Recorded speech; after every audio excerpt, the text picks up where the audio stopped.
लोग सांप देख के मारने दौड़ते, ये गलत है एक्चुअली। फ्री में दी हुई चीजों की कदर नहीं होती। Will be a 50% against nature, तो आपका 100% भी वो 50% है, बाकी 50% कुदरत डिसाइड करती है। And the major problem is milk quality and finance. भूख सब में है पैसे कमाने की, और ये टेंडेंसी के चलते फार्मर बहुत सारा अपना नुकसान भी कर लेते हैं। कुदरत जो है ना, वो बराबर इंसाफ कर ही देती है। लोगों को तकलीफ ज्यादा होने लगती है ना, उसके बाद ही उसके ऊपर सोचना शुरू कर, because everybody want easy money, मेहनत नहीं करनी है। Welcome back guys to Titan podcast show. आज हमें ज्वाइन कर रहे हैं mister Karan Desai from KD farms. He is a dairy farm expert और लास्ट 15 ईयर से वो इस फील्ड में वर्क कर रहे हैं and he is guiding farmers कि वो कैसे एक eco friendly and cruelty free dairy farm run कर सकते हैं। Plus he is guiding farmers के वो अपने एनिमल्स और का ध्यान कैसे प्रॉपर वे में रख सकते हैं जिससे उन्हें लॉन्ग टर्म के अंदर प्रॉफिट हो सकता है। So let's welcome mister Karan Desai. Stay tune and watch the video till the and.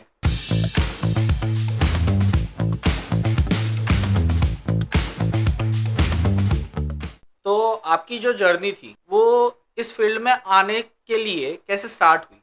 So basically it is a interesting story, क्योंकि डेयरी फार्मिंग में आना वॉज नॉट प्लान्ड और Okay. प्री प्लान्ड और कभी डिसाइडेड था ही नहीं। Okay okay, so it started with organic farming. एक जगह थी जो मेरे को पसंद आई थी, सो हम लोग ने परचेज किया था। एक पहाड़ी जैसी जगह थी, टोटल हॉर्टिकल्चर प्लॉट है। ओके एंड वो जब हम लोग ने परचेज की तब ये डिसाइड किया मैंने कि मुझे ऑर्गेनिक फार्मिंग ही करना है, जितने भी फ्रूट्स है ऑर्गेनिकली ही ग्रो करने हैं। तो I went on practical studies, जो ऑर्गेनिक कर रहे हैं, जिनके पास ऑर्गेनिक सर्टिफिकेशन है, तो वो लोग क्या प्रैक्टिस कर रहे हैं, किस तरह से कर रहे हैं, सारे प्रैक्टिकल नॉलेजेस मैंने लिए। क्योंकि basically education point of view से देखे तो I am from automobile sector, automobile किया है। यस यस ये ऑटोमोबाइल और डेयरी फार्मिंग को ज्यादा ही ड्रास्टिक चेंज नहीं हो गया? या एक्चुअली कैसा है कि बचपन से I have been nature lover. Okay प्रकृति प्रेमी रहा हूँ, तो झाड़ जंगल जानवर यही सब पसंद आता है। अच्छा हाँ, सो वो कहीं ना कहीं ऐसा था, क्योंकि बचपन में भी अगर मैं नाना के यहाँ रहने जाता था तो जो उनके फार्म में काम करने वाला बंदा था, तो उसके लिए वहाँ पोमेरेनियन डॉग था। ओके तो जितने दिन मैं नाना के यहाँ रहूंगा, उसका डॉग ले आके नाना के यहाँ ले आता था कि भाई मैं रखूंगा, मैं खिलाऊंगा, मैं पिलाऊंगा, मैं घुमाऊंगा, आप भूल जाओ, हफ्ता 10 दिन मैं रह रहा हूँ, उतने दिन आपका है, मेरा है। ओके एक नाना के फ्रेंड थे, उनके यहाँ उनको घोड़ों का शौक था और बहुत सारे घोड़े रखते थे। तो जितने दिन मैं वहाँ रह रहा हूँ तो उतने दिन वो घोड़ा रख के जाते थे जाते देखभाल कर। सो बचपन में मतलब अगर स्ट्रीट डॉग मिल गए तो उसको खिलाओ पिलाओ, उसके साथ खेलो। मतलब ऐसा नहीं, हर एक जानवर, मतलब अगर पक्षी भी मिल गया, कोई बीमार है कबूतर, तो उसके लिए आओ घर पे, उसका ध्यान रखो। तो बचपन से वो रहा है। इनफैक्ट फार्म में भी जब एग्रीकल्चर चालू किया और खेती में चालू किया तो सांप भी दिखते थे, या फिर तो डरता नहीं था मैं, उसको छेड़ता नहीं था, वो हमको कुछ नहीं करते थे, वो छोड़ देते थे। लोग सांप देख के मारने दौड़ते, मतलब ये गलत है एक्चुअली। एनिमल कोई भी हो, वेदर इट इज़ वाइल्ड और एनी, तो कुछ कार्निवोरस एनिमल है, उनकी प्रकृति होती है अटैक करने की।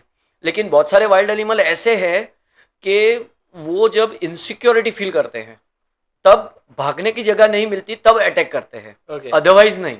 Let's come back to the point. So वहाँ पे ये चीज़ मैंने देखा कि भाई गौमूत्र या गाय का गोबर, और उसी से हम काफ़ी सारी प्रोसेस करके खाद तैयार कर सकते हैं। जैसे वर्मी कंपोस्ट हो गया, या फिर बैक्टीरिया, लाइव बैक्टीरिया डाल के ऑर्गेनिक बायो कंपोस्ट जिसको बोलते हैं, तो बायो कंपोस्ट। फिर गौमूत्र के अंदर में हम और अलग अलग जो हर्ब्स है और कुछ स्पाइसेस है, उसको डाल करके उबाल के, वो क्या है, insect repellent, not actually insecticide but insect repellent medicine जो स्प्रे की जा सकती है, वो हम बना सकते हैं। Because see, insecticide chemical fertilizer के अंदर में जो आती है that is highly poisonous, okay तो वो इनडायरेक्टली हम भी खाते हैं, वी आर कंज्यूमिंग पॉइजन। तो ऑर्गेनिक का मतलब होता है कि देसी या प्रकृति के साथ रह करके हम क्या कर सकते हैं। तो वो, तो उसके लिए गाय इंपॉर्टेंट थी। तो शुरुआत हुई थी, तो मैं क्या है कि जिसको गाय नहीं रखनी है, जिसको खिलाने के लिए भारी हो रही है, या जिसकी नॉन प्रोडक्टिव है, जिसकी अब बूढ़ी हो गई है, जो वहाँ से इनकम नहीं कमा पा रहा है, तो वैसे वैसे लोगों के पास मैं लेके आया, और वो भी खरीद के लेके आया। एंड मेरी भी टेंडेंसी है कि अभी भी मैं अगर किसी को देता हूँ गाय, या फिर अगर कुछ बहुत करीब का भी फ्रेंड होगा ना, तो फ्री में नहीं दूंगा, क्योंकि फ्री में दी हुई चीज़ों की कदर नहीं होती है. वो सही बात है sir. So being animal lover या प्रकृति प्रेमी, तो अगर कोई चीज़ की कदर नहीं हो जो प्रकृति से जुड़ी हुई हो, जानवर हो, तो मेरे को तकलीफ होती है. सो अगर मैं आगे भी किसी को दे रहा हूँ तो मैं भी वो चीज़ का श्योर करता हूँ कि नहीं, वो बंदा ध्यान रखेगा कि नहीं, और या ध्यान रखवाने के लिए क्या करना चाहिए. अगर वो स्पेंड करेगा तो वो चीज़ उसको लगेगा कि नहीं, आई हैव स्पेंड समथिंग, हाँ, तो मेरे को इसका ध्यान रखना है. वही बात हो गई कि पैसा ज्यादा दिया है तो सामने वाला देखेगा, अरे मेरा पैसा लगा है, संभालो तो सही. और फ्री में आ जाएगी तो छोड़, फ्री का माल है, जान लो. हाँ, वो वैल्यू नहीं रह जाती है. सो जर्नी वैसे स्टार्ट हुई कि जिनको नहीं रखनी थी वहाँ से हम लेके आए, और दूध के भी और या डेयरी फार्म भी कभी वो इनिशियल फेज में भी 1 साल के लिए तो कोई फोकस ही नहीं था, बिकॉज मेन पर्पज वाज गौमूत्र एंड गोबर, Okay. That's all. क्योंकि ऑर्गेनिक फार्मिंग करना है और फर्टिलाइजर तैयार करना है. सो ग्रेजुअली क्या हुआ, बुल्स भी थे, काउस भी थी, और मल्टीप्लाई होने लग गए, तो वो बढ़ने लग गए. फिर ऐसा हो गया कि फर्टिलाइजर तो हमारे पास क्वांटिटी में हो गया, लेकिन एक इनका एक्स्ट्रा फीड कॉस्ट बढ़ने लग गया, जो एक लायबिलिटी बन रहा था, हाँ. Financial liability. हम्म. तो आई थॉट हम जो लाए थे वो टाइम पे कैसा था कि हमारे फार्म में घास हो रहा था, वो खाएंगे, हाँ. और उससे जो गोबर मिलेगा तो गोबर हमारा फर्टिलाइजर फ्री हो जाएगा. लेकिन अब फर्टिलाइजर कॉस्ट आने लग गया. एंड एग्रीकल्चर का कैसा है कि वो मार्जिन क्या होगा आपके पास, या आपका प्रॉफिट होगा या लॉस होगा, that you are nobody to decide. Okay. वो कुदरत डिसाइड करती है. क्योंकि जितनी भी आप 100% भी मेहनत करेंगे, वो that will be a 50% Okay. Against nature, hmm. Because soil, water and climate वो नेचर के हाथ में है. तो आपका 100% भी वो 50% है, बाकी 50% कुदरत डिसाइड करती है कि आपको क्या मिलेगा, मिलेगा या नहीं मिलेगा. पूरा हिसाब आपका वहां हो जाएगा. सो फिर हमने सोचा कि ये जो एक्स्ट्रा कॉस्ट चालू हुई तो इसको कैसे रिकवर, एटलीस्ट गाय अपना खर्चा निकाले. Okay. सो ग्रेजुअली दूध के ऊपर फोकस चला करना शुरू किया.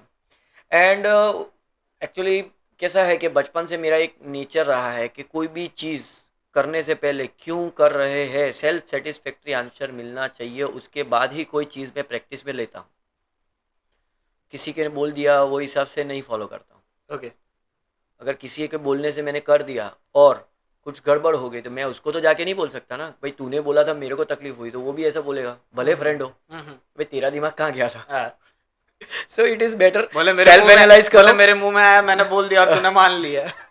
So it is better self analyse करो. हाँ. सेल्फ सेटिस्फैक्ट्री आंसर खुद के अंदर से जवाब मिलेगा, हाँ कैलकुलेट कुछ कैलकुलेशन के साथ कि नहीं ऐसे करेंगे, हाँ ये फायदा होगा, then you can follow, Okay. Put in implement. तो उसके लिए पहले तो वो चीज़ को जानना, क्या करना है, उसको बेस तक जानना, उसकी जड़ तक जाना जरूरी है, उसको जानना जरूरी है. तो वो हैबिट रही है पहले से.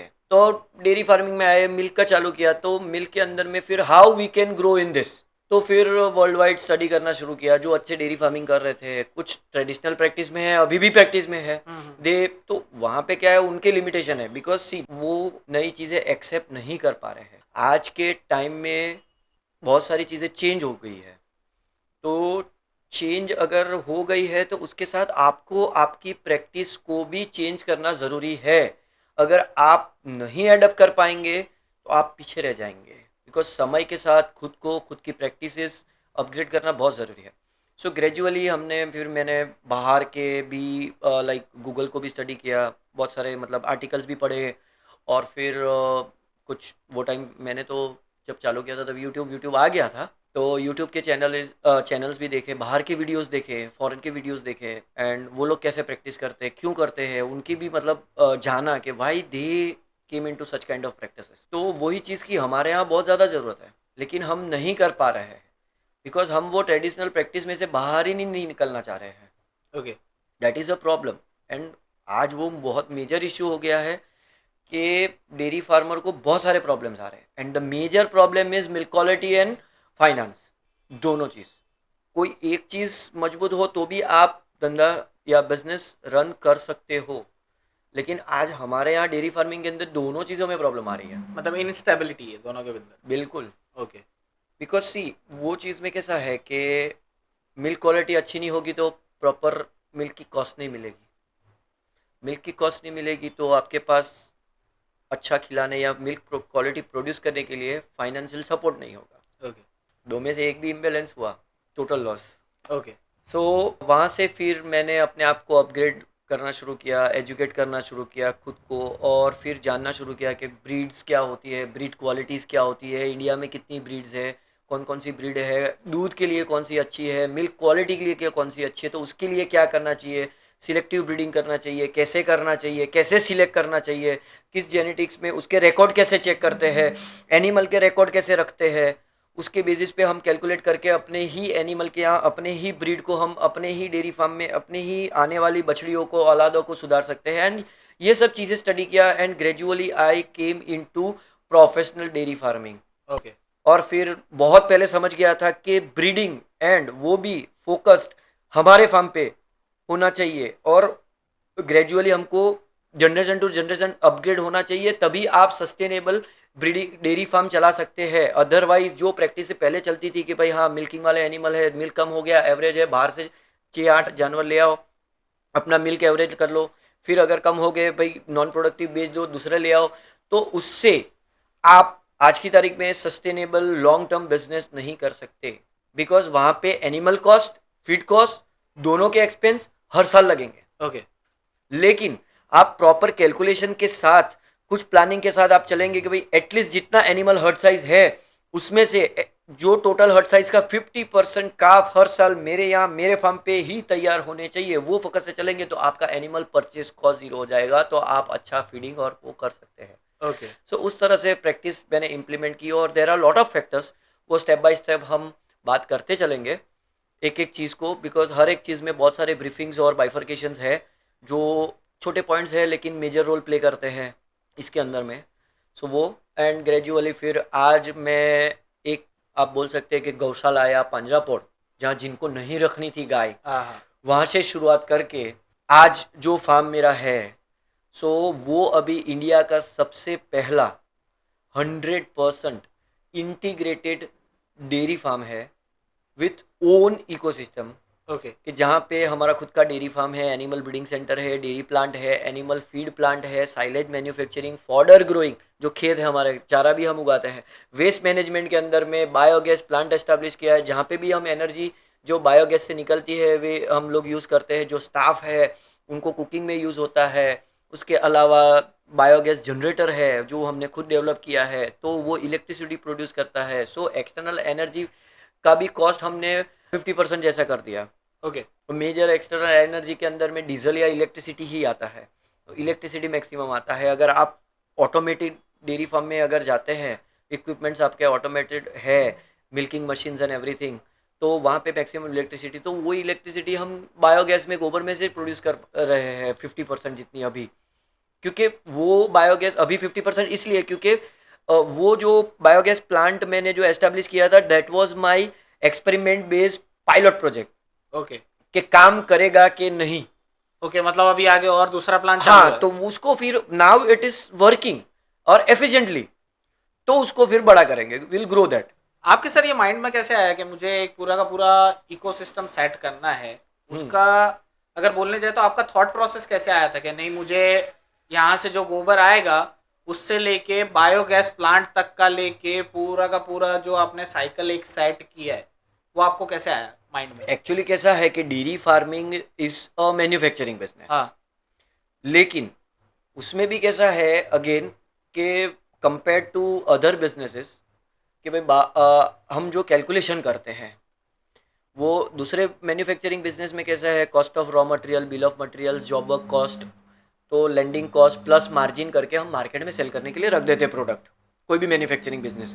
लेकिन डेयरी फार्मिंग के अंदर पूरा रिवर्स कैलकुलेशन होता है ओके कि मार्केट से आपको क्या कॉस्ट मिलने वाली है, that is fixed. Okay so savings या फिर कॉस्ट कटिंग, वो आपका जितना कर सकते हैं और जो आप मार्जिन बचा सकते हैं वो आपका प्रॉफिट पूरा, मतलब आपको फिनिश गुड का एमआरपी क्या मिलने वाला है, फिनिश गुड का कॉस्ट क्या मिलने वाला है, वो फिक्स रहता है। सो आप कितना भी मैनेज करके जो बचत करेंगे वही आपका मार्जिन होगा। ओके सो वो थॉट प्रोसेस उस तरह से हो गई कि भाई कहाँ से कुछ जनरेट कर सके या कहाँ से कुछ बचत कर पाए या फिर कहाँ से कुछ ऐसा कुछ निकाले कि कुछ एक्स्ट्रा इनकम निकाल के दे। या हम इंडियन लोग हैं, एग्रीकल्चर डेयरी फार्मिंग का बेसिक नॉलेज तो सबको होता है और जुगाड़ भी बचपन से सीख। सो इंडियंस कैन मैनेज एंड सी। खेती प्रधान देश बोलते हैं हमारे भारत को, तो खेती और एनिमल हस्बेंड्री का तो बेसिक नॉलेज लगभग सबको होगा। आज की जनरेशन का नहीं बोल सकता, लेकिन एक जनरेशन बैक से या फिर 10 साल पहले की जनरेशन या 5 साल पहले की जनरेशन तो सब गांव में रहे हैं, गांव का प्रैक्टिस देखा है, बेसिक नॉलेज है, सबने देखा है। सो वहाँ पे जो फर्टिलाइजर वगैरह जो एक सपोर्ट सिस्टम है, तो भी भाई हम चारा उगा रहे हैं तो वहाँ पे फर्टिलाइजर को यूज़ करो, गोबर को, तो वो क्या है, वो अपना फर्टिलाइजर कॉस्ट कट कर देगा। और कंसेप्ट था कि ऑर्गेनिक में जाना है, माइंड पहले से क्लियर था डेयरी फार्मिंग में आने से पहले से। तो मेरे पशुओं को फिर मैं इनऑर्गेनिक कैसे खिलाऊं? पशु ही आए ऑर्गेनिक खेती की वजह से। ओके तो सर ये जो अभी आपने बोला कि ऑर्गेनिक फार्मिंग का आपके माइंड में आया कि आपको ऑर्गेनिक फार्मिंग करना था। अभी सर काफ़ी चीज़ें होती है जो मिलावटी आती है, ठीक है, तो अगर आपका फिर क्या स्टैंड है इस चीज़ पे कि ऑर्गेनिक और जो मिलावटी है उनके बीच में क्या डिफरेंस है? ऐसा एक्चुअली क्या है, मैं आपके जो डिफरेंसेस है ना उसमें एक पॉइंट और रखना चाहूँगा कंपैरिजन के टेबल में। ओके कि मिलावटी चीज़ें, ऑर्गेनिक चीज़ें, और तीसरा एक फैक्टर आता है अब के टाइम में 100% डुप्लीकेट चीज़ें। Okay artificially created. ओके क्योंकि मार्केट में कंपटीशन इतना ज़्यादा हो गया है। एंड दूसरा एक चीज़, कंज्यूमर और प्रोड्यूसर जो डिमांड एंड सप्लाई की रिक्वायरमेंट ही पूरी नहीं हो रही। Okay so there is lot of space for everybody, और वहाँ पे सब लोग कंपटीशन में आ गए तो क्या है, कोई इतना सस्ता दे रहा है, उससे सस्ता मेरे को और बेचना है ना। एवरीबडी वांट टू, भूख सब में है पैसे कमाने की, कैसे भी कमाएंगे। करेक्ट। तो वो फिर अगर वो बंदा मतलब ऑर्गेनिक को छोड़ के मिलावट वाली चीज़ें अगर इतने में बेच रहा है तो उससे सस्ते में मैं कैसे बच करूँ।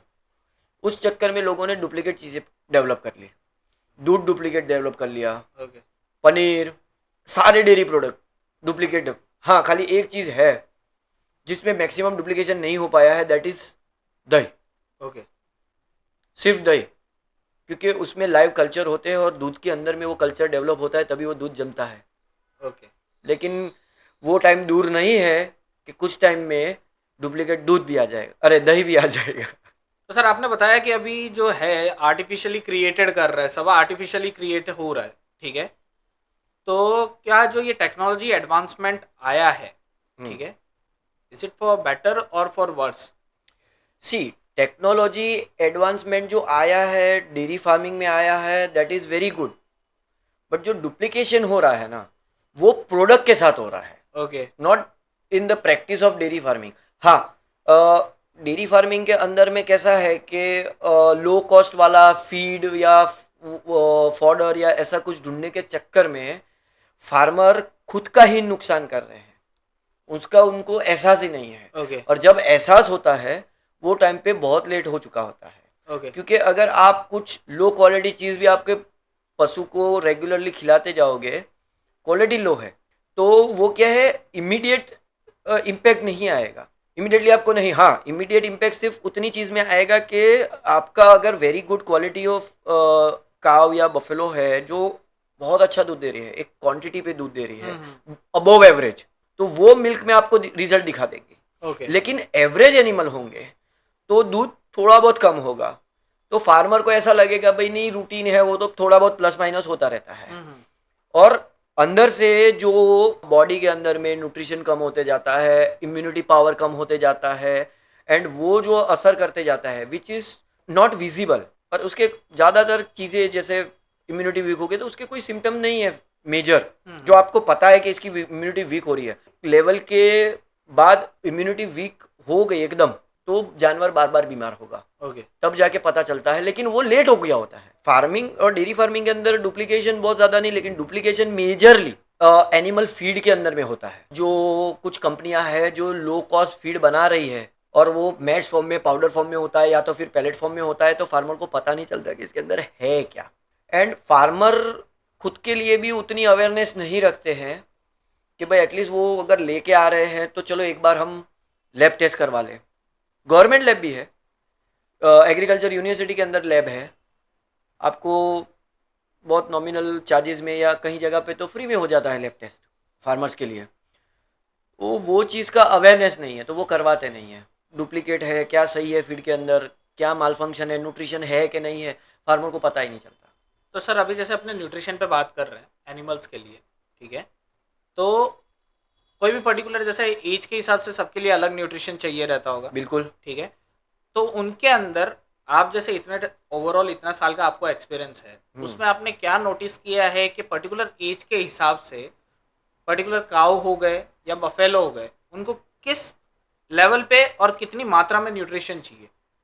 ओके, सो उसमें कैसा है कि जैसे काफ है, छोटे काफ है, जो बढ़ रहे हैं तो उनके अंदर एनर्जी लेवल बहुत बढ़िया होता है। हम्म, काफ के अंदर बुखार भी होगा, 102 डिग्री टेम्परेचर भी होगा, लेकिन वो कूदती रहेगी। ओके सो वो स्टेज पे ऐसा है कि प्रोटीन कैल्शियम वगैरह उनको ज़्यादा चाहिए होता है, okay because they are growing. Okay पूरा बॉडी मास डेवलप होता है, बोन्स डेवलप होते हैं, बोन्स मजबूत होते हैं, तो ऑर्गन्स जो रिप्रोडक्टिव ऑर्गन्स है वगैरह जो डेवलपिंग स्टेज में होते हैं, और इनिशियल फेज में तो काफ के अंदर रूमन भी डेवलप हो रहा होता है। So rumen is a first compartment of their digestive system.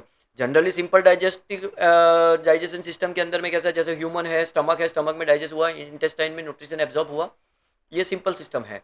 लेकिन जो रूमिनेंट एनिमल है, जो कैटल है, गोट है, कैमल है, तो उनके अंदर में 4 कंपार्टमेंट होते हैं, उनके यहाँ पूरा फर्मेंटेशन प्रोसेस होता है। ओके सो वो फर्मेंटेशन प्रोसेस के अंदर में पहला जो होता है वो दैट इज़ रूमन। तो रूमन भी डेवलपिंग स्टेज में होता है। So there are lot of such organs, जैसे रिप्रोडक्टिव ऑर्गन्स है तो वो डेवलप हो रहे हैं, तो वो टाइम पे कैल्शियम बोन्स के लिए बहुत ज़रूरी होता है, अदर विटामिन्स एंड प्रोटीन, वो सारे बहुत ज़रूरी होते हैं काफ के लिए। ओके ठीक है, एंड उसके बाद एक एज के बाद कुछ पैरामीटर्स चेंज होते हैं, फिर वो मैच्योरिटी लेवल पे आते हैं, कंसीविंग प्रेगनेंसी के स्टेज पे आते हैं, तो वो टाइम पे कुछ रिक्वायरमेंट अलग होते हैं। प्रेग्नेंट हो जाने के बाद जब प्रेगनेंसी का स्टेज होता है तो वापस कुछ रिक्वायरमेंट्स चेंज होते हैं और कुछ बढ़ जाते हैं। तो वो क्या है, सारे पैरामीटर्स अभी एक लाइन में पूरे स्टेप में सारे के लिए बताना तो बहुत ज़्यादा हो जाएगा। मतलब सो बहुत उसको हम टॉपिक technical हो वाइज, जाएगा। हाँ हम टॉपिक वाइज लेंगे। सो अगेन क्या है कि वो एक प्रेग्नेंट है तो पेट में बच्चा है, तो खुद का लिए भी और बच्चे के लिए भी, और उसके बाद काल्विंग होने वाला है तो दूध भी आने वाला है, तो उसके लिए भी एनिमल को प्रेगनेंसी स्टेज में ही प्रिपेयर होना है। तो उस टाइम पे मल्टीविटामिन्स, मिनरल्स, न्यूट्रिशन, अच्छा फूड, फॉडर की खास ज़रूरत होती है। एंड लास्ट के 2-2.5 महीने मैक्सिमम प्रेग्नेंट एनिमल को रिक्वायरमेंट होती है, बिकॉज जो पेट में बच्चा है उसका भी मैक्सिमम ग्रोथ जो है लास्ट के 2-2.5 महीने में ही होता है। ओके आफ्टर डिलीवरी वो एनिमल का जो मिल्किंग कैपेसिटी है as per their genetics, as per their breed, जो ब्रीड क्वालिटी है उसका, जो ब्लड लाइन के अंदर में जनरेशन से उसकी ब्रीड क्वालिटी जो आई है, तो क्या है कि वो हिसाब से उसकी मिल्किंग कैपेसिटी होती है। तो जितनी अच्छी ब्रीड होती है उतना हेल्दी, उतने लार्ज काउ या बफेलो होती है, तो वो हिसाब से उतनी क्वांटिटी में वो बच्चे को भी बड़ा करने के लिए उतनी क्वांटिटी में, क्योंकि उसका बच्चे का भी उतना डाइट होता है, तो उतनी क्वांटिटी में मिल्क प्रोड्यूस करती है। तो उतनी क्वांटिटी में जब वो मिल्क प्रोड्यूस करती है तो उतना ही न्यूट्रिशन उसके बॉडी में से मिल्क में एक्सट्रैक्ट होता है, ओके तो उतना हमको उसको देना है। So based on their milk production and their body weight हमको कैलकुलेट करना पड़ता है ओके कि भाई इसको multivitamin, mineral, nutrition, protein, carbohydrate, fat, oil content कितना देना है। वो दूध में भी एक्सट्रैक्ट होगा, खुद के बॉडी के लिए चाहिए, तो वो हिसाब से हमको पूरा कैलकुलेट करके एक बैलेंस डाइट बना के चलना पड़ता है। ओके एंड बैलेंस डाइट मतलब ये तो मैंने एक फीड की बात करी, लेकिन फीड को भी हम अगर इकोनॉमिकली ऑर्गेनाइज फार्म के अंदर में कॉस्ट कटिंग को ध्यान में रखते हुए करना चाहते हैं, तो दूसरा क्या क्या पशु खा रहा है तो उसके न्यूट्रिशन क्या है उसको भी ध्यान में लेना ज़रूरी है कि जो चीज़ इसमें है इसमें डबल नहीं हो जा रही, क्योंकि देखो, आप खिला दोगे और एक्सेस जा रहा है तो एनिमल को नुकसान कुछ नहीं है, क्योंकि वो multivitamin and minerals and natural है, वो नुकसान नहीं है। लेकिन आपके पॉकेट पे नुकसान है, क्योंकि जो चीज़ की एक्स्ट्रा ज़रूरत नहीं है वो एक्स्ट्रा जा रहा है। तो कोई भी चीज़ अगर आप फीड में भी अगर प्रोटीन में भी गिनो या फिर फॉडर में भी गिनो तो वो कॉस्ट कहीं ना कहीं लगती है। अगर आपके फॉडर के अंदर में 12% जितना प्रोटीन है या 10% जितना प्रोटीन है, तो आपको फिर जितना कम पड़ रहा है उतना ही कॉन्सेंट्रेट फीड में बैलेंस करके देना है। Okay. So basically concentrate feed जो होता है वो जो फॉडर के अंदर में कम पड़ रहा है वो उसको बैलेंस करके इसमें टॉपअप करके देने के लिए होता है। लेकिन हमारे यहाँ ट्रेडिशनल प्रैक्टिस के अंदर में ऐसा हो गया है और माइंडसेट ऐसा बन गया है कि भाई चारा जो है वो पेट भरने के लिए होता है और दाना जो है वो दूध निकालने के लिए होता है। अच्छा। और ये टेंडेंसी के चलते फार्मर बहुत सारा अपना नुकसान भी कर लेते हैं कि जैसे ही दूध बंद फीड बंद। अब लो न्यूट्रिशन फूड या no nutrition feed during the milking period अगर उसको दिया गया है तो जब दूध बंद हुआ तब उसके पास टाइम है वो उसको रीगेन या रिकलेक्ट करने के लिए जो कम हो गया है बॉडी में, लेकिन तब आपने बंद कर दिया तो वो डेफिशिएंसी में रहेगा। अगर प्रेग्नेंट भी रहेगा फिर भी डेफिशिएंसी में रहेगा। और वैसा ही वैसा अगर वापस काल्विंग हो गया तो वो पहले बियात में या फर्स्ट लैक्टेशन में या इसके आगे वाले लैक्टेशन में जो दूध उसने दिया है, फॉर एग्जांपल अगर 20 लीटर दूध दिया है तो सेकंड काल्विंग में वो उतना दूध नहीं दे पाएगा क्योंकि वो डेफिशिएंसी में है। ओके। कोई ना कहीं कुछ ना कुछ चीज़ की उणप है अंदर में, तो उतना परफॉर्म नहीं कर पाएगा, वो 15 लीटर ही देगा पाएगा। ओके। सो वो लॉस है। तो सर आपने जैसे बताया कि अभी जो दाना है वो देना बंद कर देते हैं, ठीक है, फीड वगैरह देना बंद कर देते हैं। तो सर इसी टॉपिक के ऊपर कैसा है, अभी मार्केट में चल रहा है कि जो डेयरी फार्म एनिमल्स होते हैं उनके साथ बहुत क्रूअल्टी होती है, ठीक है, तो वो कितना सच है? Cruelty not in the terms of physical cruelty, लेकिन मैं अगर डेयरी फार्मिंग की बात करूँ तो मैं ये पॉइंट पे आपका और सबका ध्यान लाना चाहूँगा कि सिर्फ मारना काटना क्रूअल्टी नहीं होती है। ओके। ठीक है, आप किसी पशु को पाल रहे हैं, उसकी ज़रूरत के हिसाब से आप खिला नहीं रहे या खिला नहीं पा रहे या फिर जो तक वो आपको दूध दे रहा है सिर्फ तब तक आप उसको खिला रहे हैं अच्छा फीड या फॉडर। जैसे ही दूध बंद हो गया आपने रास्ते पे छोड़ दिया, खेत में ऐसे ही खुले छोड़ दिया, उसका ध्यान रखना छोड़ दिया, उसको अच्छा फीड देना बंद कर दिया, that is also a kind of cruelty only. क्योंकि आपका स्वार्थ था, वो आपको कमा के दे रहा था इसलिए तब तक आपने उसको अच्छा खिलाया। जैसे ही आपको कमा के देना उसने बंद कर दिया, आपने अच्छा खिलाना बंद कर दिया। Okay. So that is also kind of cruelty only. जो फिजिकल मारना है काटना है is not only cruelty, this is also cruelty. साथ में सेल्फिशनेस भी है। क्योंकि बाद में जैसे ही प्रोडक्शन बंद हुआ वो उसको बोझ लगने लगता है। लेकिन कुदरत जो है ना वो बराबर इंसाफ कर ही देती है। तो फार्मर वो खाना बंद करके या फिर वो बंद करके खुद का नुकसान कर रहा होता है, उसको मालूम ही नहीं है कि जैसे ही उसने खाना बंद किया और अगर वो प्रेग्नेंट नहीं है तो वो प्रेग्नेंट ही नहीं होगी। ओके। और उसके ऊपर ही बर्डन रहेगा। भले उसने कॉस्ट कटिंग के लिए किया लेकिन वो छोटी कॉस्ट कंटिन्यूस रहने वाली है उसके पर। ओके। सो अगर वो 2 महीना या 3 महीना अच्छा खिला के उसको प्रेग्नेंट कर दे तो फिर वापस वो प्रोडक्शन चालू हो जाएगा उसका, क्योंकि this is a natural process. गाय कोई या भैंस है या कैटल है तो वो कोई मशीन नहीं है कि एक बार दूध देना शुरू किया तो लाइफ टाइम दूध देते रहेंगे। No, it's a natural process. वो एक हर एक लैक्टेशन में वो दूध देते हैं। ओके। और वहाँ पे कैसा होता है कि वो नॉन प्रोडक्टिव एनिमल और प्रेग्नेंट भी नहीं होता बिकॉज ऑफ न्यूट्रिशन एंड जो बॉडी में डेफिशिएंसी है। तो वो भले कॉस्ट कटिंग के लिए उसने किया लेकिन वो लोड उसके पास हमेशा रहने वाला है जब तक उसके बॉडी में वो न्यूट्रिशन रिकलेक्ट नहीं होंगे। अब वो लो क्वालिटी फॉडर या फिर चरके या बाहर खा के आया जाएगा तो ग्रेजुअली नेचुरली उसके बॉडी में जब रिकलेक्ट होगा तब वो रीप्रेग्नेंट होगी। ओके। तो वो फीडिंग कॉस्ट और ये 2 महीने का या 2.5 महीने का फीडिंग कॉस्ट की अगर कंपैरिजन करें तो ये ज़्यादा सस्ता पड़ता है। ओके। भले पर डे एक्सपेंस में अमाउंट कम है लेकिन अगर एक्सपेंस पीरियड को देखें तो इसके कंपैरिजन में ज़्यादा है। ये नॉलेज या फिर ये कैलकुलेशन फार्मर नहीं कर पाता है या फिर कहीं ना कहीं किसी ने गाइड नहीं किया है। ओके। वहाँ पे वो पीछे या फिर अपने डेयरी फार्मिंग का जो बिजनेस था उसमें डाउनवर्ड आ जाता है। ओके। ये चीज़ें हैं। तो सर जैसे अभी फीड की बात चल रही है, तो ये डिफरेंस क्यों देखने मिला है कि मतलब नॉर्मली कैसा है कि मैंने मेरे ग्रैंडफादर और से सुना है, ठीक है, कि उन्होंने बोला बोले हमारे ज़माने में जो प्रोडक्ट्स आते थे, हमारे ज़माने में जो क्वालिटी मिलती थी वो अभी कहाँ है, अभी सब मिलावटी है। तो ये बेसिक कंसेप्ट हो गया है, सब बोलते हैं कि मिलावटी है, ठीक है, कई हद तक है मिलावटी, बट जो पहले के प्रोडक्ट्स थे और अभी के प्रोडक्ट्स हैं इन डेयरी फार्म, उसके अंदर ऐसा क्या मेजर चेंजेस आया है कि पहले की क्वालिटी बेटर आती थी और अभी की क्वालिटी उतनी नहीं आती? डेयरी फार्म के अंदर में दो चीज़ है। एक एनिमल ब्रीड, जो भूल पहले से करते आ रहे हैं dairy farmer, due to lack of knowledge कि सिलेक्टिव ब्रीडिंग करना चाहिए। जो अच्छे एनिमल हैं आपके यहाँ, अच्छा प्रोडक्शन दे रहे हैं विद गुड इम्यूनिटी, जो जिसकी दूध क्वालिटी अच्छी है, तो उनके बच्चे को सिलेक्टिव ब्रीडिंग करो, ताकि आने वाली जनरेशन आपके साथ बेटर प्लस बेटर ही बेटर होती जाए। ओके। तो वो नॉलेज, वो कैलकुलेशन नहीं था, सो रैंडम ब्रीडिंग करा लेते थे। तो अच्छी गाय के साथ भी ब्रीडिंग हुआ है कुछ लो क्वालिटी जेनेटिक्स वाले बुल का, तो आने वाली औलाद सुधरने की जगह बिगड़ गई है। ओके। तो वो चीज़ हुई है।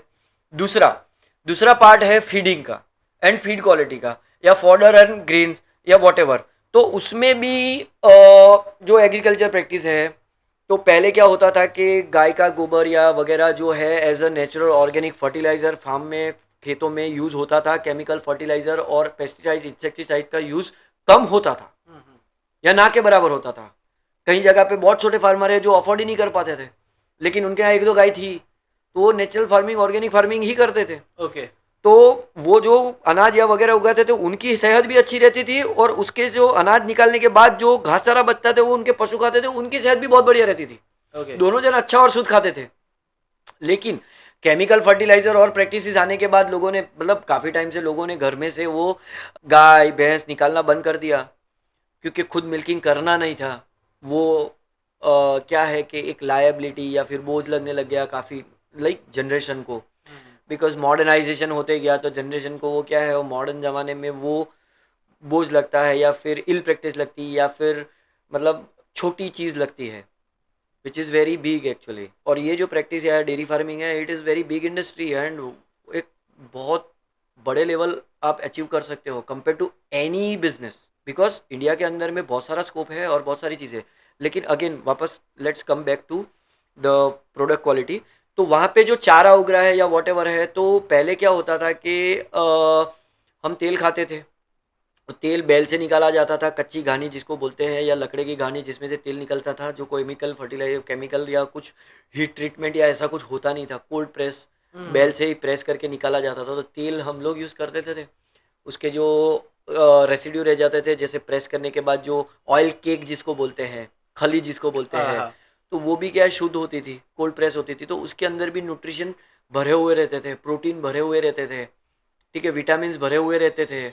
तो वो सब पशु खाते थे, तो पशु भी हेल्दी रहते थे वो, और बहुत अच्छा परफॉर्म भी कर पाते थे, मिल्किंग, हेल्थ वाइज, एवरीथिंग। तो वो चीज़ें शुद्ध आती थी। अगर इन चारा, फॉडर, एवरीथिंग, हरा चारा हो, सूखा चारा हो, तो वहाँ पे भी जो गाय का गोबर और वो यूज़ होता था, तो वहाँ पे भी पॉइजन नहीं था। ओके। केमिकल फर्टिलाइज़र वगैरह यूज़ नहीं होते थे, तो वो भी शुद्ध खाते थे, उसके भी न्यूट्रिशन वगैरह मेंटेन होते थे, बहुत अच्छा था। सॉइल क्वालिटी बहुत अच्छी थी, क्योंकि लाइव बैक्टीरियाज थे ज़मीन में जो काम कर रहे थे, जो नेचर ने सबको, हर एक बैक्टीरिया को अपना अपना रोल दिया है कि भाई आपको जो है वो नाइट्रोजन फिक्स करना है सॉइल में, फॉस्फोरस फिक्स करना है, पोटेशियम फिक्स करना है। लेकिन केमिकल फर्टिलाइजर ने क्या किया, artificial nitrogen, phosphorus, potassium, potash, zinc artificial बना दिए, स्पून फीडिंग। तो सॉइल में उस वो पॉइजनस होते थे, तो सॉइल में नेचुरली अवेलेबल बैक्टीरिया मरने लग गए। तो क्या हुआ कि जो नेचुरल कंपोनेंट्स प्लांट को मिलते थे, जो हाईली डाइजेस्टेबल होते थे फॉर ह्यूमंस, वो मिल ही नहीं रहे। ओके। क्रॉप तो अच्छा हो जाता है क्योंकि क्रॉप को मिल रहे हैं, लेकिन आपके लिए डाइजेस्टिबिलिटी कम हो गई। सो और काफ़ी सारी फर्टिलाइजर और ऐसे है कि जिसके रेसिड्यू लैब टेस्ट करेंगे तो वो मिलेंगे, विच इज़ हार्मफुल, वो आपके बॉडी को हार्म कर रहे हैं। केमिकल फर्टिलाइजर है नो, इनडायरेक्टली वाया प्लांट्स आपके शरीर में आ रहे हैं, तो सेम पशु के अंदर में भी जा रहे हैं। करेक्ट। तो वहाँ पे पशु को भी नुकसान कर रहे हैं।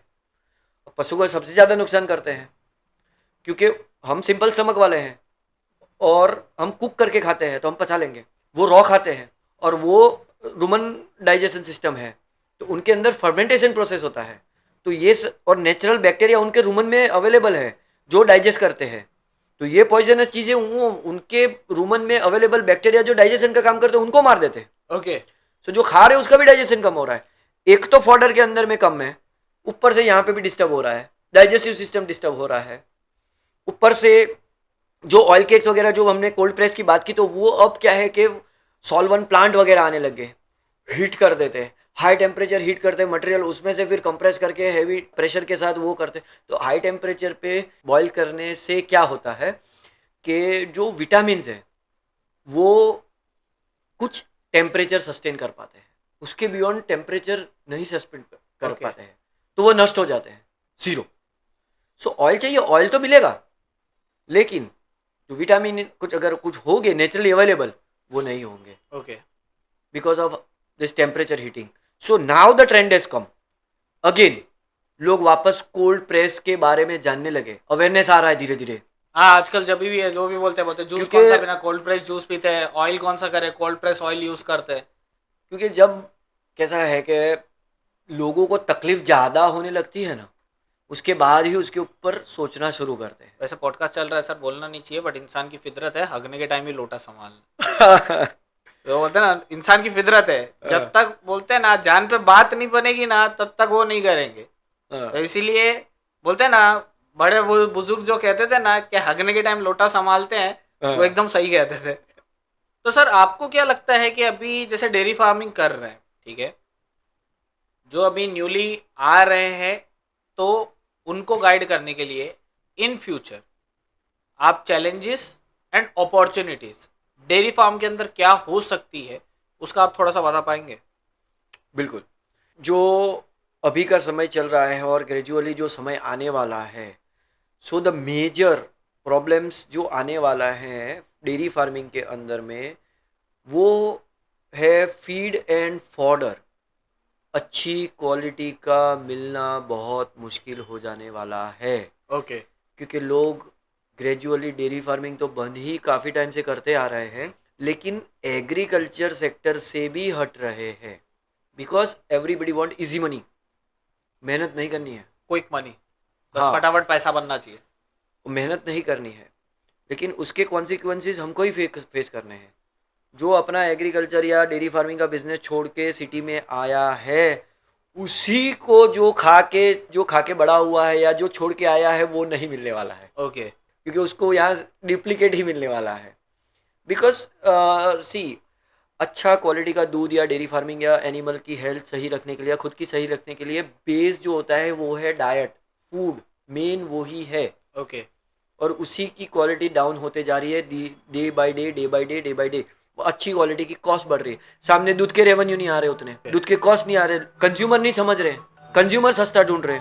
सो फॉडर की जो क्वालिटी है, तो जो प्रॉब्लम आने वाले हैं वो यही है कि अच्छी क्वालिटी का फॉडर या फीड नहीं मिलेगा, जिसकी वजह से एनिमल की इम्यूनिटी डाउन होती जाएगी, और इम्यूनिटी डाउन होने की वजह से अच्छा दूध भी नहीं आ पाएगा, गुड क्वालिटी ऑफ मिल्क, वो क्वांटिटी ऑफ मिल्क नहीं आएगा, क्वालिटी ऑफ मिल्क नहीं आएगा, तो वापस रेवेन्यू का problem. So the best part the farmer can do is, जो खिला रहे हैं या क्या खिलाना चाहिए उसके बारे में नॉलेज इकट्ठा करो। ओके। कि पहले जो ट्रेडिशनल फार्मिंग चल रहा था, उसके जो खिला रहे थे, चाहे वो खली था या फिर जो चारा था, वो स्ट्रांग था, वो मजबूत था, न्यूट्रिशनली रिच था, तो वो जरूरतें पूरी हो जा रही थी। Okay. लेकिन अभी सारी चीजें वीक आ रही है। सो सिलेक्शन हमको करना है, उसका कैलकुलेशन बिठाना है न्यूट्रिशन का, और प्रॉपर डाइट में बैठने वाली चीजें न्यूट्रिशनली बैलेंस करके ही आपको देनी है। एंड आजकल की जनरेशन आ रही है, दैट इज़ वेरी गुड, वो नई चीज़ एडप्ट कर पाएंगी, पहले की जनरेशन नहीं कर पाएगी, वो ट्रेडिशनल में से बहुत मुश्किल से बाहर निकल पाती है। हाँ, लेकिन आने वाली जनरेशन आ रही है, तो इट इज़ गुड, एंड वो लोग कर पाएंगे और वो लोग करेंगे भी। एंड अगर आज की जनरेशन अगर आती है and they adapt good practice, automisation, क्योंकि आज लेबर मैनेज करना भी बहुत डिफिकल्ट हो गया है, लेबर के भी प्रॉब्लम्स हो गए हैं, लेबर कुछ समय के बाद मिलने ही नहीं वाले हैं, जैसे फॉरेन कंट्रीज में हो गया है, नहीं मिलते लेबर। नॉर्मली होता है कि वो काम करने आते हैं, फिर महीने 2 महीने करेंगे, फिर चले जाएंगे, फिर बोलेंगे कहीं और करते हैं, नहीं भाई नहीं जम रहा। क्योंकि India is going in all the sectors, in all the sector, industry देख लो या सब कुछ। तो आज इंडस्ट्री ग्रो करी है तो बाकी बिजनेसेस ग्रो कर रहे हैं, तो वहाँ पे एग्रीकल्चर से अच्छा, या फिर जो लेबर्स थे तो लेबर का जो पे आउट था, चाहे वो एग्रीकल्चर में था, खेती में था या डेयरी फार्मिंग में, जो लेबर लगते थे उनका वहाँ पे जो पे आउट थे उससे कम टफ काम इंडस्ट्री वाला अच्छी सैलरी पे उनको हायर कर लेगा। करेक्ट। सो लोग काम छोड़ रहे हैं। खेती में जो खेत मजदूर आते थे पहले, या डेयरी फार्मिंग में जो मजदूर आते थे काम करने के लिए, वो नहीं, उतने नहीं मिल रहे। या तो आपको एक इंडस्ट्री के अंदर में जो पे मिल रहा है उनको सिमिलर पे दो आप। करेक्ट। और अब ट्रेंड ऐसा हो गया है कि जो अगर उसको एक कंपनी के अंदर में झाड़ू मारने के लिए अगर उसको 15,000 मिल रहा है, तो आपको डेयरी फार्मिंग में हायर करने के लिए 17,000 18,000 देना पड़ेगा, क्योंकि वो जाम झाड़ू मारने वाला उसको इजी लगता है कि झाड़ू मार के 15,000 मिल रहे तो क्यों यहाँ 2 टाइम खाना खिलाओ। मेहनत नॉर्मली किसी को ज्यादा नहीं करना करनी होता है। है। बोले मेहनत नहीं करना होता है, वही बात होती है कि मेहनत करने में सबको बोलते हैं ना जोर आता है कि बोले छोड़ यार, इतना बोलते हैं ना मेहनत कौन करेगा, फिजिकल एक्टिविटी कौन करेगा, यहाँ पे क्या करना है, हाथ घुमाना है, काम हो गया, चलो पगार मिल रहा है, हो गया काम। और पहले कैसा था कि गांव में भी बहुत सारे मतलब मिल जाते थे लेबर आने के, खाली मिल्किंग के लिए भी मिल जाते थे कि भाई आसपास में है तो 2-4 जन का घर का मिल्किंग करके चले जाते थे, लेकिन आज वो भी नहीं मिल रहे। ओके। तो आज सीन उल्टा हो गया है। लेबर बोलते हैं हमने इनको सेठ रखा है। कंपनी के अंदर आएगा तो हम क्योंकि बोलेंगे, बोले बोले इसको हमने नौकरी दी, बोले क्या, बोले हमने सेठ को रखा है। हाँ, क्योंकि भले सैलरी आप चुका रहे हैं लेकिन सुननी आपको उनकी ही पड़ती है। सही बात है। I can understand the feeling. So ये ट्रेंड आ गया है। सो टेक्नोलॉजी एडप्ट करना बहुत ज़रूरी है। कहाँ कहाँ ऑटोमाइजेशन आया है उसको एडप्ट करना बहुत ज़रूरी है, ताकि आपका मैनेजमेंट और इजी हो जाए। क्योंकि एनिमल और आपके क्लैश में जानवर सफ़र होता है, पशु सफ़र होता है। आदमी रहेगा उसको खिलाएगा नहीं। आप कितने पशु अकेले, आप ओनर हो, आप डेयरी फार्म के मालिक हो, या आप पशु प्रेमी हो या पशु पालक हो, तो अकेला बंदा कितने पशु का करेगा। करेक्ट। तो सिर्फ इतना नहीं देखा जाता कि भाई टेक्नोलॉजी या मशीन आपको या फिर सस्ता कर देगी आपका काम, लेकिन आपका काम अच्छे से मैनेज भी कर पाएगी। आपकी इच्छा है करने की, खुद से करने की, आप करो, लेकिन आपकी भी एक लिमिटेशन है कि आप इतने पशु से ज़्यादा की केयर नहीं कर पाओगे। या तो फिर ऐसा हो जाएगा कि या तो आपको आप खुद जितना कर पाते हो उतने पशु रखने पड़ेंगे, आपको एक्सपेंशन के लिए बारे में भूल ही जाना पड़ेगा। ओके। क्योंकि वो लेबर प्रॉब्लम रहेगी। सो फीड फॉडर के साथ लेबर का और मैनेजमेंट पॉइंट ऑफ व्यू से अगर आप देखने जाए तो टेक्नोलॉजी ज़रूरी है। क्योंकि आज कैसा है कि एक एक एनिमल का रिकॉर्ड रखना, टाइम टू टाइम फीडिंग करना, क्या फीडिंग करना, बेटर फीडिंग करना, सिलेक्टिव ब्रीडिंग करना, क्वांटिटी मेजर करना, क्योंकि अच्छी क्वालिटी का फीड देने के लिए वो फीड मैक्सिमम कॉस्टली हो गया है। तो कैलकुलेशन के साथ जितने ज़रूरी है उतना ही देना चाहिए, तभी आपका फाइनेंस बैलेंस होगा। उसके लिए भी टेक्नोलॉजी चाहिए। कहीं ना कहीं आपको रिकॉर्ड या डेटा मैनेज करना है। सही है। पहले ज्यादा दे दिया चल जाता, क्योंकि सस्ता आता था, खुद का खेत का चारा है, खिला तो चलेगा। अब सब खरीद के लाना पड़ रहा है। तो मशीन और है, तो आज ट्रेंड ऐसा हो गया है मतलब कि कहीं ना कहीं कुछ लेबर्स हैं जिनके, या फिर तो माहौल स्प्रेड हो रहा है कि भाई टेक्नोलॉजी पशु पे जुल्म हो रहा है, ये वो कुछ अलग ही दिशा में लोग सोच रहे हैं। लेकिन ऐसा नहीं है। वो टेक्नोलॉजी मशीन्स, मिल्किंग मशीन्स जो है वो फार्मर को सपोर्ट कर रहा है, एनिमल को अच्छे से मेंटेन और मैनेज करने के लिए, उनकी फैसिलिटी को मैनेज करने के लिए। एनिमल की फैसिलिटी, फार्मर की नहीं। फार्मर की तो मैनेज हो ही जा रही है क्योंकि जो लेबर का इशू है, लेकिन जो मिल्किंग मशीन है तो वो क्या है, कुछ बहुत अच्छी कंपनीज है जिनका 80-80 साल का रिसर्च है मिल्किंग मशीन के ऊपर। ऐसा नहीं है कि कल उठ के कोई आ गया किसी ने कुछ बना दिया। नो, जो आज हम इंडिया में यूज़ कर रहे हैं वो हमारे लिए नए हैं मशीन्स। तो ये अफवाहें लोग फैला रहे हैं, और लेकिन बहुत सारी कंट्रीज हैं जो 50 साल से यूज़ कर रहे हैं, 60 साल से यूज़ कर रहे हैं milking machines, and they are doing very good.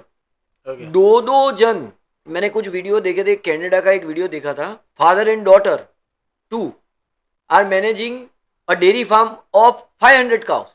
और हमारी प्रैक्टिस के हिसाब से एक बंदा 10 एनिमल नहीं संभाल सकता। 12 हो जाएगी तकलीफ हो जाएगी, वो मिल्क निकालते थक जाएगा, थक गया तो और दूध अंदर रह गया तो इन्फेक्शन हो जाएगा, एनिमल को ही तकलीफ होगी, एनिमल को ही। अब ये चीज समझते नहीं है। कुछ टाइम लिमिटेशंस होते हैं कि इतने पीरियड में मिल्किंग हो जाना चाहिए, तभी आप अच्छे से अच्छा दूध ले पाएंगे, मैक्सिमम दूध ले पाएंगे। क्योंकि उनका जो सिस्टम बना है, बॉडी मेटाबॉलिज्म जो सिस्टम बना हुआ है वो ऐसा बना हुआ है, नेचुरली कैलिब्रेशन, ऑटोमाइजेशन अंदर में ऐसा है कि इतने टाइम में इतना दूध सक्शन हो गया, मतलब बच्चे को और दूध की जरूरत है तो वो और दूध बढ़ाएगी। अगर आप कुछ टाइम के बाद छोड़ देते हैं, रह जाता है या धीरे पड़ जाते हैं, तो उनका बॉडी ये समझता है कि भाई हमारे दूध की रिक्वायरमेंट इतनी ही है, उससे ज़्यादा नहीं, तो वो ग्रेजुअली ऑटोमेटिकली उसके बॉडी में उतना दूध सूखने लगेगा, कम होने लगेगा, एंड वो दूध ग्रेजुअली ग्रेजुअली कम होते जाता है, एक लेवल पे स्टॉप होकर जीरो हो जाता है. That is natural cycle design by God. वो हमने कुछ नहीं किया है, लेकिन मैंने ये सिस्टम को समझा है. सो मैं आपको एक्सप्लेन कर पा रहा हूँ कि दूध बढ़ जाना या कम होना कैसे कैसे, कौन कौन से factors, there are lot of factors. कम होना फीड फॉडर क्वालिटी के ऊपर भी होता है. मिल्किंग प्रैक्टिस पे अगर आप धीरे धीरे दूध निकालोगे, बहुत टाइम लोगे, तो भी धीरे धीरे कम होकर वो सूख जाएगा, कम हो जाएगा. इन्फेक्शन वगैरह हो जाएंगे, बाकी फिजिकल इश्यूज और डिजीजेस भी आएंगे, वो भी एक प्रॉब्लम है. मशीन, मिल्किंग मशीन जो है अभी के, जो है जितने भी अभी इंडिया में आए हैं, वो फॉरेन कंट्रीज के ही आए हैं. उसकी कॉपी करके इंडियन कंपनी ने कुछ कुछ बनाए हैं, वो सेम उनकी ही कॉपी है. जो उनका 80 साल का रिसर्च है उसके बेसिस पे ही लोग ने बनाए हैं.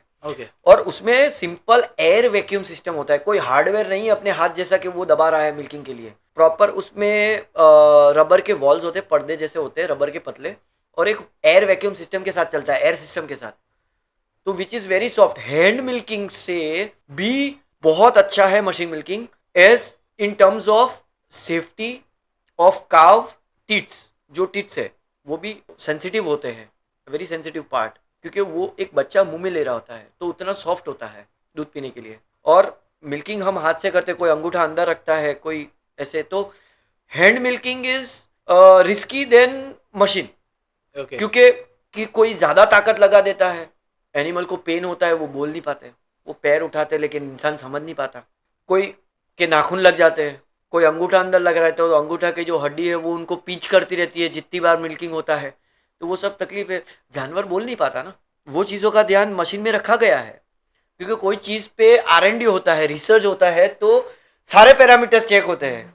रिसर्च एंड डेवलपमेंट इसीलिए होता है कि सारे चीज़ों को, फैक्टर्स को चेक करो, एनालाइज करो, सबको चेक करो, एनालाइज करो, उसके इच्छे से बेस्ट कंक्लूजन निकालो और वो इम्प्लीमेंट करो. और जो ट्रेडिशनल प्रैक्टिस में कैसा है कि किसी ने कुछ कर दिया, हो रहा है, तो उसको फॉलो करो ब्लाइंडली. क्यों कर रहा है उसको भी मालूम नहीं है, उसको हम फॉलो कर रहे हैं, हमने खुद को पूछा नहीं हम क्यों कर रहे हैं, हम इसलिए कर रहे हैं क्योंकि वो कर रहा है. भीड़ की अंदर चलते रहो. एग्जैक्टली. ओके. और वहीं पे डेयरी फार्मिंग सेक्टर जो है वो इंडिया का पीछे रह गया. आज मैं बोलूँ तो कंपेयर टू अदर कंट्रीज हम 50 साल या 80 साल पीछे है, ये बोल सकता हूँ. ओके. और हमारी इंडियन ब्रीड के बारे में अगर मैं बोलूँ, देसी गायों के बारे में, तो हम तो पीछे चले गए, जहाँ से जो थे वहाँ से पीछे चले गए. ओके. बिकॉज ब्राज़ील वाले जब 1890 में गिर गाय हमारे यहाँ से लेके गए, तो वो टाइम पे हाईएस्ट मिल्किंग कैटेगरी काउ थी वर्ल्ड वाइड. गिर गाय in terms of milk highest very good quality milk producing cattle थी. और वो टाइम पे उनके पास जो गाय थी वो गिर गाय की कंपैरिजन में उतना दूध नहीं प्रोड्यूस कर पा रहे. एंड वो चीज उनको पता चल गई थी कि आगे जाके हमको दूध कम पड़ने वाला है. हम आज भी वो एहसास नहीं कर पाए, और इसीलिए वो 1890 में हमारे पास गिर गाय लेके गए. अब उसको कुछ गाय लेके गए, तो उनको वहाँ मल्टीप्लाई करनी थी पॉपुलेशन के हिसाब से, तो उन्होंने अपने गायों के साथ क्रॉस ब्रीड डेवलप किए. फिर कुछ समय के बाद ऐसा हुआ कि उनके जो काफ जो थे वो उनके अंदर जेनेटिकली उनकी लोकल गायों की जेनेटिक्स ज़्यादा होने लगी, गिर की कम, तो उनको वापस गिर की तरफ और बढ़ना था. जेनेटिकल ब्लड लाइन है वो गिर की ही मेंटेन करनी थी. 1969 में वापस इंडिया से कुछ बुल्स लेके गए भावनगर के राजा के पास, उन्होंने कुछ गिफ्ट किए, कुछ अच्छे फार्मर्स के पास वो लोग लेके गए, कृष्णा और बाकी सब बुल्स वो लोग लेके गए, और उनकी ब्रीड उन्होंने वहाँ, उनके बच्चे उन्होंने डेवलप किए वहाँ पे. आज उन्होंने उनके ऊपर मेहनत की, और वही गिर गायों में सिलेक्टेड हाई मिल्किंग एनिमल दोनों तरफ के उन्होंने अलग अलग ब्लड लाइन के अलग अलग पेरेंट्स के उन्होंने ब्रीडिंग करवा के जनरेशन टू जनरेशन वो लोग इम्प्रूव करते गए नेचुरली सिलेक्टिव ब्रीडिंग से. आज गिर गाय पर डे डेनमार्क में, ब्राज़ील में 90 लीटर्स मिल्क प्रोड्यूस करती है. ओके. हम 25 लीटर प्रोड्यूस करते थे 1890s में, हम 12 लीटर पर करते हैं आज, और एवरेज देखने जाए तो 7 litre per day. Drastic change नहीं हो गया बहुत? हम रिवर्स आ गए, वो आगे बढ़ गए, वो कुछ ज़्यादा ही आगे. और उन्होंने गिर गाय को इंडियन जेबू काऊ भी बोलते हैं आज की तारीख में, लेकिन गिर को उन्होंने पेटेंट करवा दिया ब्रीड डेवलप करके. आज हमारी गाय हम क्लेम नहीं कर सकते कि ये हमारी गाय है।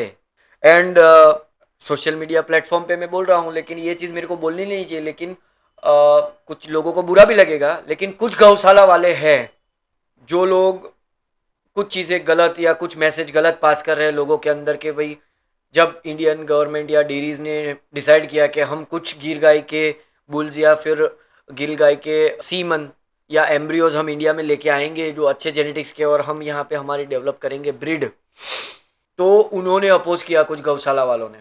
क्यों अपोज किया? क्योंकि उन्होंने अभी ट्रेंड बनाया है, माहौल बनाया है, गिर गाय का डर दिखाया है या बाकी गाय का डर दिखाया है, बाकी गाय को बदनाम किया है कि ये गाय की वजह से ये होता है, ये गाय की वजह से वो होता है, ये गाय की वजह से दूध ये होता है। एक्चुअली ऐसा कुछ नहीं होता है। लेकिन गिर गाय गौशाला में से बहुत महंगे रेट में बेचने के लिए एक्चुअली करते हैं, बेचते ही है, लेकिन जो अमाउंट है वो एज अ डोनेशन लेते हैं, क्योंकि नॉन प्रॉफिटेबल फॉर्म चला रहे हैं, गौशाला चला रहे हैं ना, तो बेच तो नहीं सकते, एज ए डोनेशन लेते हैं। तो जो बछड़ी की वैल्यू कुछ भी नहीं है वो 4-4 लाख 5-5 लाख रुपए में लोगों को डरा के डर जो बैठा दिया है कि भाई बाकी गायों के दूध में ये होता है वो होता है, बीपी हो जाता है, कैंसर हो जाता है वगैरह वगैरह, और वो डर के चलते महंगी महंगी गाय जो फार्मर, अगर फार्मर लेके जाएगा ये माहौल सुन के कि भाई हाँ मैं 200 रुपया दूध बेचूंगा वगैरह, तो वो 200 रुपया दूध बेचने के बाद भी वो प्रॉफिट नहीं कर पाएगा। वो गाय पूरे दिन में दूध ही देगी 6 लीटर, उसके सामने उसका फीडिंग कॉस्ट होगा उतना सारा। करेक्ट। ऊपर से गिर गाय की जो जेनेटिक्स हमारे पास है वो कुछ समय के बाद दूध देना बंद कर देती है, 6 महीने 8 महीने के बाद बिल्कुल जीरो हो जाती है। फाइनेंस ही सेट नहीं होगा, भले वो 5 लाख लेके आएगा, वो शुरू में 2-3 महीने जब पीक मिल्क पे होगी गाय तब तो उसका फाइनेंस बैलेंस हो रहा होगा, जैसे ही 6 महीने होंगे दूध देना बंद, फीड कॉस्ट वही, तो एक तो वो 5 लाख निकालने के बाकी है, ऊपर से दूध बंद। करेक्ट। तो वो दिक्कत वापस। तो एक्चुअली वो गाय जो वहाँ गई है हमारी, अगर हम लाना चाह रहे हैं, हम ला रहे हैं या बुला रहे हैं, उसको वेलकम करना चाहिए। हमारे घर में शादियाँ होती है, हम बेटी की शादी करते हैं या बहन दूसरे घर चली जाती है, हम ऐसा थोड़ी बोलते हैं कि भाई दूसरे घर है अब ये हमारे घर नहीं आनी चाहिए। सही है। तो वो भाई तो माँ बोलते हैं हमारे यहाँ, लेकिन चलो बेटी समझ लो, तो दूसरे घर गई है, बुलाने में क्या दिक्कत है। लेकिन इनका धंधा रुक जाएगा, वो महंगी गाय, क्योंकि देखो अच्छी ब्रीड क्वालिटी की गाय आएगी, गिर गाय आएगी, वो अच्छा दूध देगी, फार्मर के यहाँ अच्छी क्वांटिटी में दूध देगी और बहुत सारे फार्मर के पास हो जाएगी। तो ये जो 6-6 लीटर वाली गाय 5-5 लाख रुपए में बेच रहे हैं, उनके पास कौन लेने जाएगा? क्योंकि उसको जो एवरेज अभी फार्मर की जो कॉस्ट है, फार्मर बेचते हैं क्योंकि देखो बच्चे से बड़ा करते हैं तो उनकी भी कॉस्ट लगती है, वो कहीं ना कहीं स्पेंड कर रहे हैं अपनी इनकम में से ही, तो वो रेवेन्यू तो रिटर्न एक्सपेक्ट करते ही है। तो वो एवरेज कॉस्ट में आपको अच्छी क्वालिटी, अच्छी मिल्क प्रोड्यूसिंग अगर गाय मिल जाती है, तो फिर ये 6 लीटर वाली 5 लाख में 4 लाख में कौन लेने जाएगा। और एक्चुअली कैसा है कि जिनको नॉलेज कम है ना, वो ही गुमराह होते हैं। बाकी जो एक ऑर्गेनाइज डेयरी फार्मिंग में है, या फिर मेरे से जुड़ेंगे या फिर मेरे से पूछेंगे या मेरे से नॉलेज पूछेंगे, तो मेरे पास आते हैं बहुत सारे फार्मर्स आते हैं। और ज्यादातर फार्मर्स ऐसे होते हैं कि भाई हमको डेयरी फार्म शुरू करना है और गिर गाय का ही करना है क्योंकि उसका 200 रुपया दूध बिकेगा। 200 रुपये दूध बिकेगा।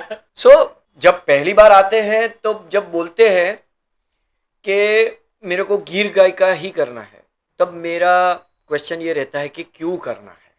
तो बोले सर 200 रुपया बिकेगा। ऐसे ठीक है, लेकिन मेंटली सेवा करने की भी तैयारी रखना, बिजनेस पॉइंट ऑफ व्यू से कभी नहीं देखना, क्योंकि 200 रुपया दूध तो शुरू के 6 महीने ही बिकेगा, बाद में दूध ही नहीं है तो कहाँ बिकेगा। वो फिर सेवा ही है। सही है। और ओवरऑल आप बैलेंस करेंगे ना तो वो महंगाई पड़ेगा 200 रुपया भी।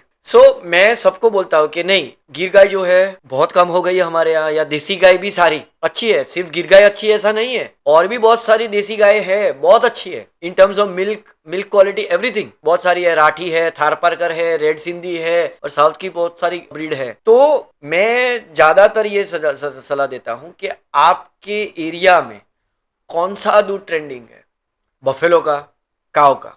अगर बफेलो का ट्रेंडिंग है, बफेलो रखिए, to manage your balance sheet, साथ में गिर गाय रखिए, ओके, और उसकी ब्रीड के ऊपर काम करिए, उसको अच्छा ध्यान रखिए, उसको अच्छा खिलाइए पिलाइए, उसकी आने वाली जनरेशन को सुधारने के लिए मेहनत करिए। ओके।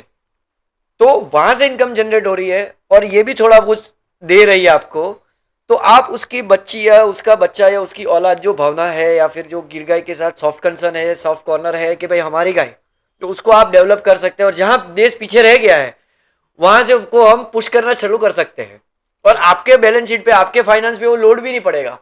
हर एक फार्मर का मतलब अगर 100 गिर गाय रहेगा रखेगा तो वो 1 साल में डेयरी फार्म बंद कर देगा, या 1.5 साल में, जब तक उसके पास घर का पैसा है डालने के लिए तब तक वो चलाएगा, फार्म कमा के नहीं देने वाला। ओके। और अगर वो गिर गाय के पीछे सही में काम करना चाह रहा है तो मैं हमेशा ये सलाह देता हूँ कि आप अगर गाय का आप दूसरी गाय रखिए जो अच्छा प्रोड्यूस करके दे रही है, ताकि आपके पॉकेट पे लोड नहीं आए। आपके पॉकेट पे लोड आएगा तो आप फार्म बंद कर दोगे। लेकिन आपका फार्म का एक्सपेंसेस आपके फार्म में भी निकल रहा है, और आप मतलब दिल से इंटरेस्ट के साथ अगर डेयरी फार्मिंग कर रहे हैं, आपको प्रॉफिट नहीं मिल रहा है प्रॉपर, तो भी आप चलाते जाएंगे। वो ह्यूमन टेंडेंसी होती है, एक लव, वो एक प्रेम बन जाता है जान अपने गायों के साथ, तो वो चलाते जाएगा। तो साथ में क्या है, वो ब्रीड डेवलप होती जाएगी, आपका खर्चा वहां से निकल जा रहा है, ये आपका लोड नहीं है। ये गाय का खर्चा दूसरी गाय उठा ले रही है, दूसरी भैंस उठा ले रही है, मतलब आपके ऊपर लोड नहीं हो रहा है, वो बैलेंस हो जा रहा है। तो क्या होता है कि ग्रेजुअली एटलीस्ट आपके पास 4-5 गिर गाय अच्छी आने वाली जनरेशन डेवलप होते जा रही है। तो कुछ समय के बाद ये स्टेज आएगा कि हम भी एक अच्छी जहां छोड़ के आए थे एटलीस्ट वहां तो पहुंच जाए। करेक्ट। 25 लीटर पे तो पहुंचे। सही है। 90 पे नहीं पहुंचेंगे इतना जल्दी, लेकिन 25 पे तो पहुंचेंगे जनरेशन टू जनरेशन। लेकिन हाँ, टाइम आएगा, बहुत जल्दी आएगा कि हम बहुत जल्दी वो स्टेज पे पहुंचेंगे, क्योंकि हमारे इंडिया के अंदर में भी veterinary sector is growing rapidly. कुछ प्राइवेट कंपनीज जो इंडस्ट्री के अंदर में थी, industries I can say, they have come into dairy farming.